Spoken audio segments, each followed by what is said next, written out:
நிறைய நீ நெஞ்சணுங்க நிலமால் விடம் உண்டதென்னே ஏ குறையணி குள்ளை முல்லை குலைந்த அலைந்து குளிர் மாதவி மேகேல் திரையணி வண்டுகள் சேர் திருநாயே தரத்தானே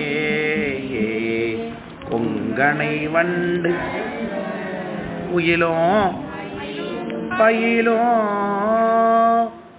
கமல் பூங்கொழில் சோழ் ஆயே தரத்தானே பங்கமலி கடல் சோழ் பயல் நாவல ஊரன் சொன்ன பாட்டு பங்கமில் பாடல் வல்லார் அவர் தம்பினை வற்றருமே.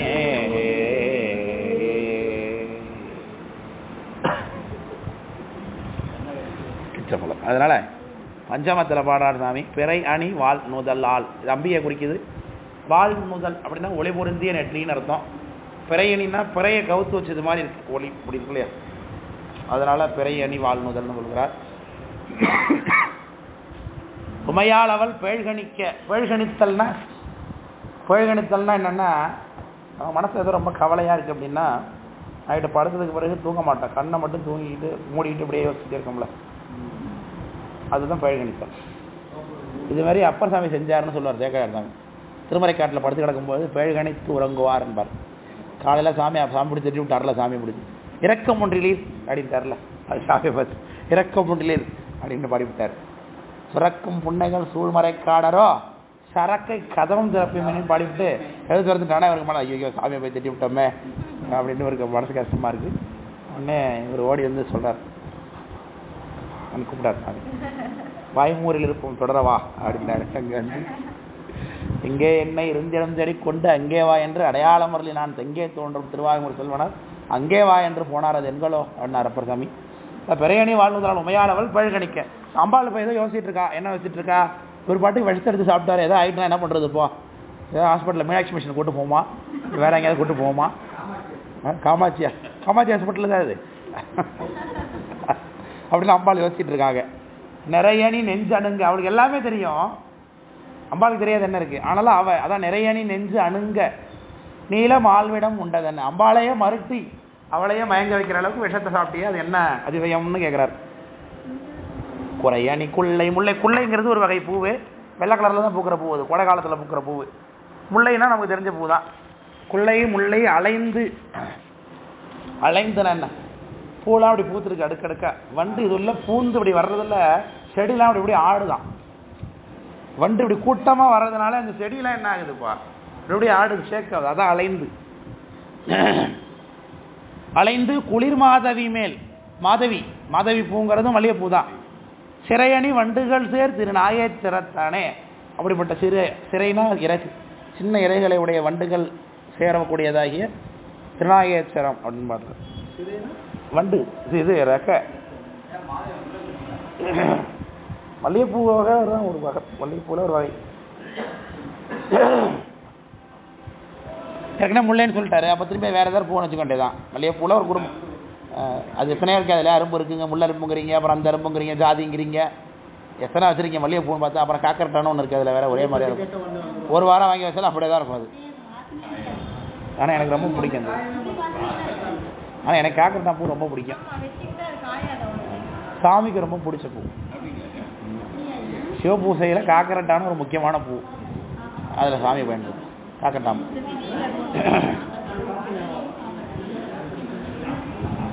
அதான் சொன்னாரே காக்கி நாடாது, காக்கரட்டான்னு சொல்லுவாங்க. மல்லிகைப்பூ மாதிரியே இருக்கும், நீட்டாக இருக்கும், வெள்ளை கலர், நல்லா ஒயிட்டாக இருக்கும்.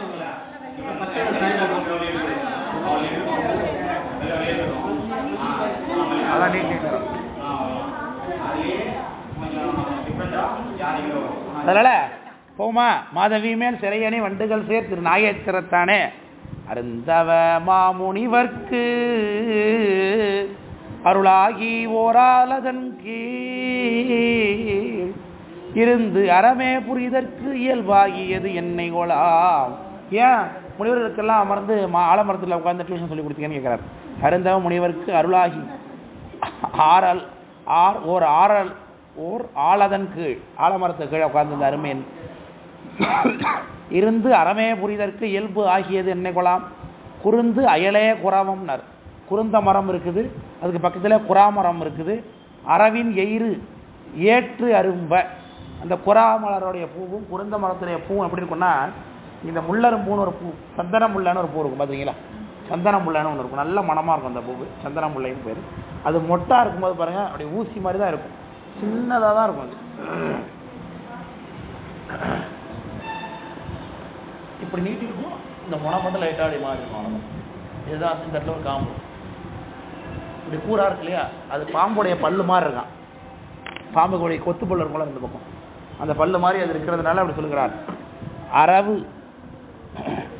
அரவு எயிறு ஏற்று அரும்பனர். அரவின் எயிறு பாம்புடைய பல்லு போல இருக்கக்கூடிய அரும்புகள் அப்படின்னு சொல்லுவார். செருந்தி செம்பொன் மலரும், செருந்திங்கிறது அது நெய்தல் நிலப்பூ. அது செருந்தி செம்பொன் மலரும் திருநாகேஸ்வரத்தானே. செருந்தி செம்பொன் மலரும் இதுவோ திருவாரூர்னு கேட்கிறாரு. பாலனது ஆறுயிர் மேல் பரியாது பகைத்தெழுந்த காலனை வீடுவித்து கருத்தாக்கியதென்னை ஓலாம் கோலமலர் குவளை கழுநீர் வயல் சூழ்கிடங்கில் சேலொடு வாழைகள் பாய் திருநாகேஸ்வரத்தனை. பாலனது ஆறுயிர் மேல்னா மார்க்கண்டையருக்காக வந்தது. பாலனது ஆறுயிர் மேல் பரியாது பகைத்தெழுந்த காலன், காலனை வீடுவித்து கருத்தாக்கியது என்னை கொல்லாம். அவனுக்கு கருத்து கொடுத்த வரம் கொடுத்த கருத்து என்னதுன்னு கேட்கிறார். கோல மலர் குவளை, அழகிய மலர்ந்திருக்கக்கூடிய குவளைப்பூ, கழுநீர் வயல் சூழ் கிடங்கு, கழுநீர் நிறைய பூத்திருக்கக்கூடிய ஒரு வயல் கிடங்கு, சேலோடு வாழைகள் பாய், சேலும் வாழை மீனும் பாய்ந்து விளையாடக்கூடிய மருதநல காட்சி அது. அது பாய் திரு நாகேஸ்வரத்தானே என்று பாடுகிறார். குன்றமலை குமரி கொடியேர் இடையால் வெறுவை, இது அம்பிகை. குன்றமுலை குமரி, மலைக்குமரின்னு இருக்கு பாட்டுதுல, குன்றமுலை குமரின்னு மாற்றிக்கணும். அது வெறிகுஜாம்பிகைன்னு பேர். குன்றமுலை குமரி கொடியேர் இடையால் வெறுவ, அம்பாள் பயப்படும்படியாக கொடி போன்ற இடை, வென்றி மத கரியின் உரி போர்த்ததும் என்னை கோலாம். அந்த யானையை உரிச்சு மேலே போத்திக்கிட்டே, அது என்ன விசேஷம்? முன்றில் இளங்கமுகின் முதுபாலை மது அலைந்து தென்றல் புகுந்துளவும் திருநாயே. தென்றல் புகுந்து உழவு தான் பா, ஜில்லுன்னு காத்திருக்குதுங்கிறார். அந்த கோயிலில் போனது போய் காத்திருக்க நல்லா. தென்றல் புகுந்து உழவும் எதில் புகுந்து வருது? இளங்கமுகு முதுபாலை மது அலைந்து, சமூகம் மரத்தில் உள்ள பாக்கு மரத்தில் உள்ள அந்த பாலையில் உள்ள தேனை எடுத்துக்கிட்டு தென்றல் மனம் வீசுகிறது, அப்படி வீசுகிறதுன்னு சொல்லுகிறார். தென்றலார் மணி மாட மாளிகை அப்படின்னார் ஆமாத்தூரில். தென்றலார் மணி மாட மாளிகை சூளிகை கெதிர் நீண்ட பெண்ணை மேல் அன்றில் வந்தனையும் ஆமாத்துரம்மானே அப்படின்னு பாடுகிறார். இங்கே கோலமலர் குவளை பாடியதா, அரைவிரி கோவணத்தோடு அறவார்த்து ஒரு நாள் மறை நூல் உரை பெருக உரைத்து என்று உகந்து அருள் செய்தது என்னே. வரை கருமாமணியும் வரை சந்தகிலோடு முந்தி திரைப்பொரு தன்பழன திருநாகேஸ்வரத்தானே. அரைவிரி கோவணம், அரை இடுப்புல கோவணம் கட்டியிருக்க, அதுக்கு மேலே ஒரு பெல்ட் போடுங்க. கோவணம் கட்டிருக்கு எதுக்கே பெல்ட் எடுக்க கேட்கற இருப்போம். கோவணம் நிற்காதா? சரி, கோவணம் இல்லை, கோவணம்ங்கிறதே கீழோடு கோவணம் தானே. கீழுங்கிறது மேலே கட்டுறது, கீழே பாத்தி கட்டுறதுக்கு கோவணம்னு பேர். ரெண்டு துணி இருக்கும் அதில். அதனால் அதில் இப்போல்லாம் வந்து என்ன பண்ணுறாங்கன்னா அதிலே நாட்டு வச்சு கொடுக்குறாங்க, நாட்டு வச்சு கொடுத்துட்றாங்க. அடியாருக்கெல்லாம் கொடுக்குறாங்களே கோவணம் எல்லாம் பார்க்கணும். அதில் நான் அதிலே நீட்டு நாடாவை கட்டி நான் தச்சை கொடுத்துட்றாங்க. அப்போது ஒரு அமர்நீதி நாயனார் இது கோவணமாகவே நெய்ததும் பார். துணியை கிழிச்சதில்லை, வேட்டிலேருந்து கிழிச்சதுக்குள்ள கோவணம் இல்லை அது. இது வடிவேலு கிழிச்சு கொடுப்பார்ல போலீஸ், இப்படி எடுக்க போகிறது இது மட்டும் போதும் கோவணம். அந்த மாதிரி வேட்டில் இது கிழிச்சது இல்லை, இது கோவணமாகவே நெய்தது அப்படின்னு கொடுப்பாரு நாயனார். அது மாதிரி இப்போ அப்படிலாம் கொடுத்துட்றாங்க. அதனால அறவிரி கோவணத்தோடு அறவார்த்து ஒரு நால்மறை நூல், ஒரு கோமணம் கட்டிட்டு அதுக்கு மேலே ஒரு பெல்ட் போட்டிருக்கேன். அந்த பெல்ட் சாதாரண பெல்ட் இல்லை, அறவார்த்து, அரவு பாம்பு தான் அதுக்கு பெல்ட்டு. ஒரு நான்மறை நூல் உரைபெருக உரைத்து 4 வேதங்களையும் சொன்ன அன்று உகந்து அருள் செய்தது என்ன, வரைத்தரு மாமணியும் வரை சந்தகிலோடு முந்தி. மலையில் இருக்கக்கூடிய மணி மாணிக்கங்கள் சந்து சாந்தனம் அகில் அந்த விஷயங்கள்லாம் உந்தி திரைபொரு தன்பழன திருநாகேஸ்வரத்தானே. தன் பழனம்னா என்ன? பழனம்னா வயல். திரைபொரு தன்பழனம் என்னது? வயல் எப்படி எப்படி அலை அடிக்கும் வயல்ல?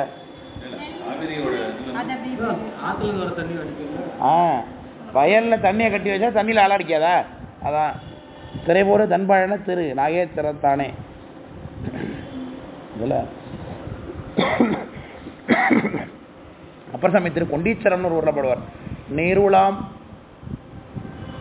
சேலுளாம் பழனவேலி திருக்கொண்டீச்சரத்தானே போடுவார். சேலுளாம் பழனவேலி, பழனம் வேலினா சுற்றி இருக்கிறது, பழனவேலினா வயலே வேலியாக இருக்குது.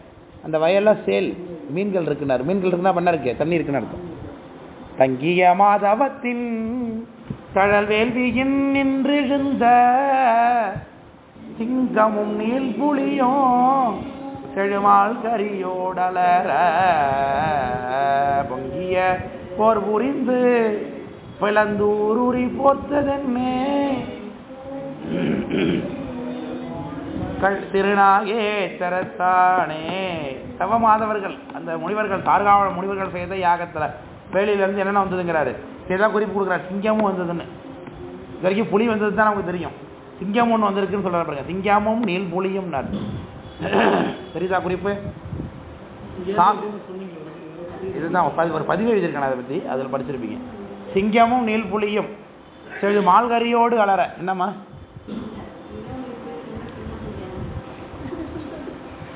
லைக்கர் அது பேர். சிங்கமும் நீல் புலியும் செழுமால் கரியோடலற. அந்த பாம்பு அந்த யானையை வந்துச்சு, எல்லாம் அலரும்படியாக பொங்கிய போர் புரிந்து பிளந்தீர் உரி போர்த்ததென்னே செங்கையல் பாய்கழனி திருநாகேஸ்வரத்தானே. வயல் சூழ்ந்து திருநாகேஸ்வரம் செங்கையல் பாய்கழனினார். சிவந்த மீன்கள் பாயக்கூடிய மீன் வயல். இன்றையும் மாதவத்தை ஒழிப்பான் சென்றணைந்து மிக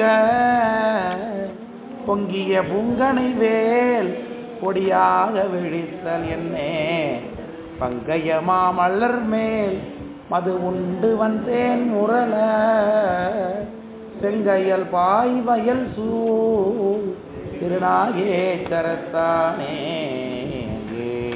இன்றையும் மாதவத்தை ஒழிப்பான் என்று அணைந்து சாமி தவத்தில் அமர்ந்திருக்கிறார். அதாவது மௌனத்தில் அமர்ந்து கொண்டிருக்கிறார்.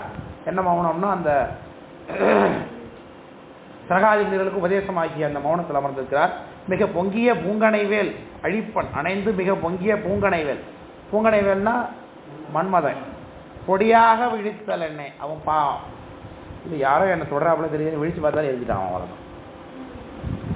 பெருமா மேலே டச் ஆகுது என்னவா இருக்கணும் முடிச்சு பார்த்தார், அவன் எழுதிட்டான். அவ்வளோதான். பர்பஸாலாம் ஒன்று கொளுத்தணும்லாம் கொளுத்துல திறந்தாரு, அங்கே எழுதிட்டான். அவ்வளோதான். பங்கைய மாமலர் மேல் மது உண்டு வன் தேன் முரல. தேன் முரலுமா வண்டுதான் தேன் முரல் ஒன்று பார்த்து சரி அவங்க பேர்த்த கரெக்டாக சொல்லியிருக்கீங்க எல்லாரும். இப்போ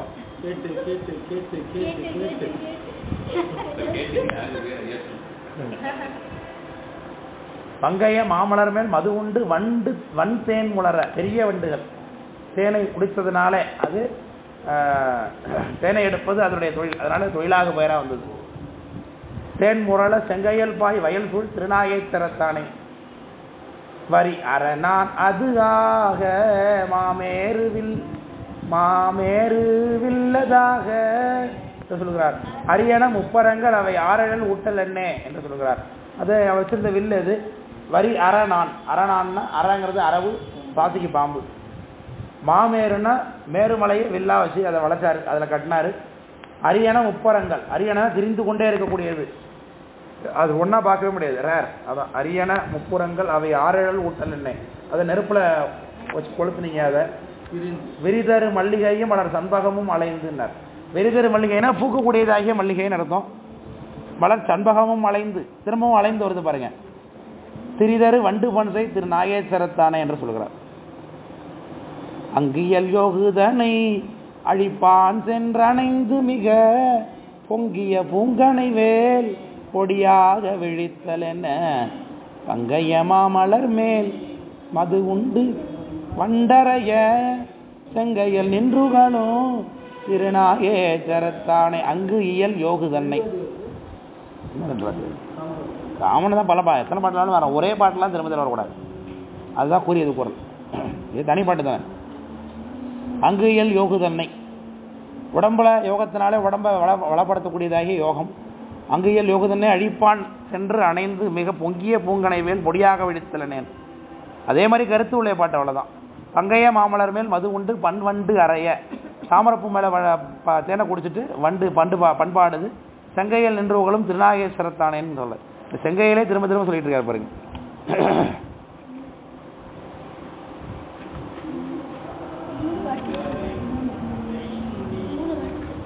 ஆமா, குண்டாரை கூரை இன்றி திரியும் சமன் சாக்கிய பேய் மிண்டரை கண்ட தன்மை விரவாக்கியது என்னை போலோ.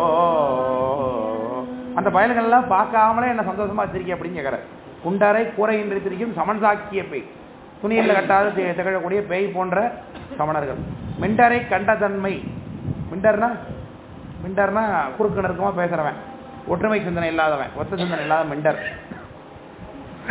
மிண்டு மனத்தவர் பூமின்கால் மெய்டியார்கள் விருந்தோம் மின்னர்கள். மிண்டரை கண்டு தன்மை விரவாக்கியது என்கொலோ. தொண்டு இறைத்து வணங்கி தொழில் பூண்டு அடியார் பரவும். தொண்டு இறைத்துன்னா தொண்டை இப்படி இறைக்கிறாங்களா, தொண்டு செய்கிறார்கள்னு அர்த்தம் தான். தொண்டு செய்யக்கூடிய அடியார்கள். தொண்டு இறைத்து வணங்கி தொழில் பூண்டு அடியார் பரவும் தென்திரை வன்வயல் சூழ் திரு நாகேஸ்வரத்தானே என்று சொல்கிறார். கொங்கு அணை வண்டு அரற்ற, கொங்கணை வண்டு அரற்ற, கொங்குனா தேன், தேன் அணை வண்டு, தேனை குடிக்கக்கூடிய வண்டு, அரற்றன சத்தம் போட. குயிலும் மயிலும் பயிலும், குயிலும் மயிலும், குயில் பூவ மயில் ஆடுகிறது. தெங்காமல் பூங்கொமிழ், தெங்காமல் பூம்பொழில், தெங்கு அப்படின்னு அர்த்தம். தென்னா அழகுன்னு அர்த்தம். அழகு கமழக்கூடியதுன்னு அர்த்தம். தேங்காய் இருக்குன்னு கூட வச்சுக்கலாம் தான். தென்னை மரமும் காய்ச்சி இருக்குன்னு வச்சுட்டா சரிதான். தெங்காமல் பூம்பொழில் சூழ் திரு நாகேஸ்வரத்தானே வங்கமளி கடல் சூழ் வயல் நாவல் ஊரன்னு சொன்ன. அதனால் வங்கம் மலி கடல். Very good. வங்கம்னா கப்பல், கப்பல்கள் ஓடக்கூடியதாகிய கடல் சூழ்ந்த வயல் நாவல் ஊரன்னு சொன்னால் வங்கமில் பாடல் வல்லார் அவரதம் வினை பற்று அருமை என்று சொல்லி சாமி பதிகத்தில் செய்துள்ளார் திருநாகேஸ்வரன். வகுப்பு நிறைவு பண்ணிப்போமா? சரி, அதோட நம்ம வகுப்பை நம்ம நிறைவு செய்து கொள்வோம். அற்புதமான இந்த வருட பிறப்பு நமக்கு உள்ளபடியாகவே ஒரு சிறப்பான கொண்டாட்ட நாளாகவே அமைஞ்சது. நிறைய சாப்பாடு, நிறைய சீட்டு, இனிப்பு, அதில் கூட இனிமைக்கும் இனிமையாகி தத்துவார்த்தங்கள் நிறைந்த தேவாரங்கள் பார்த்துருக்குறோம். அதில் கூட இந்த இடைமருதொரு தேவாரம் ரொம்ப எல்லாரையும் சிந்திக்க வைத்த ஒரு இனிப்பான தேவாரமாக இருந்தது. அதனால் இந்த வருடம் முழுவதுமே நமக்கு இதே அனுபவம் கிடைக்கணும், அதுதான் நான் சாமிகிட்ட வச்சுக்கூடிய வரோம் இல்லையா. 1000 அனுபவங்கள் இருந்தாலும் நமக்கு தேவார அனுபவங்கள், திருமுறை அனுபவங்கள், அடியார் கூட்டத்தோடு இருக்கக்கூடிய அனுபவம், பெரிய புராண அனுபவம், நமக்கு இதுவே அனுபவமே எப்பொழுதுமே நாள் முழுவதும் கிடைக்க வேண்டும். நீங்கள் வீட்டுக்கு போனாலும் இந்த இன்பம் நீடிக்கும்படியாக வீட்டிலையும் இன்பமாகவே நிகழ வேண்டும் எல்லாமே என்று சாமிகிட்ட பிரார்த்தித்து கொண்டே நிறைவு செய்து கொள்கிறோம். மூர்த்தி எல்லா மொழியங்கள் மோனகுருள் வாழியர் வார்த்தை என்று மாறி அன்பர் வாழி பல ஆரம்பி போயிட்டு